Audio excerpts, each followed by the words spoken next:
Saya tidak peduli siapapun Anda. Anda pernah bermaksiat, Anda pernah berbuat salah. Kita manusia yang tidak luput dari dosa. Tapi saya ingin berikan tawaran dari Al-Quranul Karim.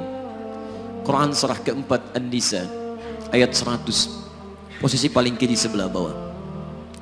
Pernah ada orang berbuat maksiat yang tak terlukiskan. Ada seorang yang pernah bunuh orang. Bunuhnya bukan 1, 2, 100 orang. Tak terlukiskan bilangannya. Kriminalitas tidak perlu diukur karena Anda akan lelah menghitungnya. Ketika Allah berkenan memberikan hidayah kepadanya, Masya Allah. Dan hidayah selalu terbuka pada siapapun sepanjang ia mau mengambilnya sebelum nyawa sampai di kerongkongannya. Tiba-tiba datang ia pada seorang alim dan berkata, saya ingin berubah. Alim ini kemudian menyampaikan pada orang dimaksud, Anda bukan berarti tidak bisa menjadi orang baik. Hanya Anda tinggal di lingkungan yang tidak mendukung Anda jadi baik. Keluarlah dulu dari tempat itu. Pergilah ke majlis ilmu si fulan, tempatnya ada di sana. Datang ke sana, belajarlah, dan Allah akan bimbing Anda berubah dari keburukan menjadi orang yang terbaik. Didengarlah nasihat alim ini. Berangkatlah orang dimaksud, menempuh perjalanannya. Tiba-tiba Masya Allah, belum sampai ke tujuan, di pertengahan jalan, konon disebutkan lebih sejengkal, tiba-tiba maut datang menjemputnya. Thumma yudrikul maut. Apa yang terjadi? Langkahnya dihitung sebagai ibadah. Dalam terapnya dia beristighfar, tobat kepada Allah subhanahu wa ta'ala. Taubat yang menghadirkan cinta Allah subhanahu wa ta'ala. Quran surah kedua ayat 222 di ujung ayatnya. Innallaha yuhibbut tawwabin. Allah mencintai orang-orang taubat.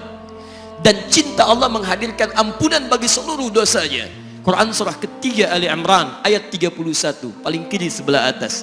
Qul in kuntum tuhibbunallaha fattabi'uni yuhibbukumullah. Allah cintai orang yang mau taat pada Rasulnya. Lihat, ketika Allah mencintai seorang hamba, wa yaghfir lakum dzunubakum, Allah ampuni seluruh dosa-dosanya.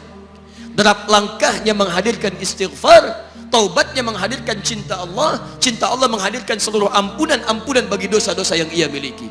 Maka apa yang terjadi? Di tengah perjalanan maut menjemputnya, thumma yudrikhul maut faqad waqa'a ajruhu 'ala Allah. Dan pahala diberikan kepada orang tadi.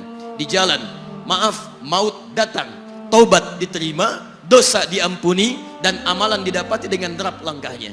Maka apa yang terjadi? Thumma yudrikhul maut faqad waqa'a ajruhu 'ala Allah. Pahalanya dituliskan oleh Allah, dakhalal jannah, kata Nabi, masuk surga orang ini. Anda bisa bayangkan, pernah bunuh orang 100 orang, mabuk tak terlukiskan, kriminalitas tak perlu dihitung. Ketika dia mau bertobat, datang ke majlis ilmu, Masya Allah, meninggal di tengah jalan, kata Nabi, dakhalal jannah. Bertobat diampuni dosanya, derap langkahnya ada pahalanya, dakhalal jannah. Turun ayat untuk melukiskan tawaran yang sama kepada kita. Wa may yuhajir fi sabilillahi yajid fil ardi muraghaman katsiran was'a.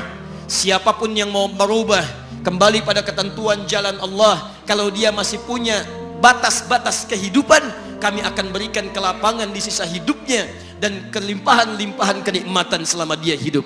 Wa may yakhruj min baitihi muhajiran ilallahi wa rasulih. Namun bila ada di antara mereka baru ingin berhijrah, ingin berubah jadi lebih baik dalam pandangan Allah dan Rasulnya, tiba-tiba thumma yudrikul maut, baru keluar dari tempat dia tinggal, belum sampai ke tempat dia belajar, datang maut menjemputnya. Faqad waqa'a ajruhu 'ala Allah. Kami terima semua amalnya, kami ampuni dosa-dosanya, dan kami tuliskan namanya di dalam surga. Bila 100 orang saja yang pernah dibunuh oleh orang ini, pernah bunuh 100 orang, mabuk tak terlukiskan, kriminalitas tak terhitung, mau berangkat ke majlis ilmu, tak sampai ke majlisnya, meninggal dia, bisa masuk surga. Masa Anda yang tidak pernah bunuh orang? Ada yang pernah bunuh orang di sini? Boleh angkat tangan? Ada polisi di sini, langsung saya sampaikan insyaallah. Anda gak pernah bunuh orang, Anda tidak pernah mabuk, Anda tidak pernah berbuat kriminalitas seperti orang dulu. Salah, wajar, tapi pintu tobat terbuka untuk kita semua.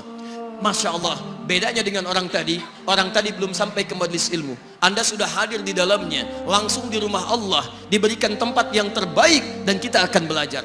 Kalau dengan semua ini belum mempermudah Anda ke surga, dengan cara apa lagi Allah mesti mengantarkan Anda ke surga? Kalau dengan duduknya Anda di sini belum mau juga bertobat, dengan cara apa lagi Allah harus membimbing Anda bertobat? Kalau dengan seperti ini belum juga Anda taat kepada Rasul, dengan cara apa lagi Allah mesti meyakinkan Anda untuk taat kepada Rasulullah SAW? Karena itu teman-teman sekalian, mari kita pelajari ilmunya, dan dengan ilmu itu akan membimbing kita insya Allah kembali kepada Allah sampai mengajak keluarga kita ke surga insya Allah.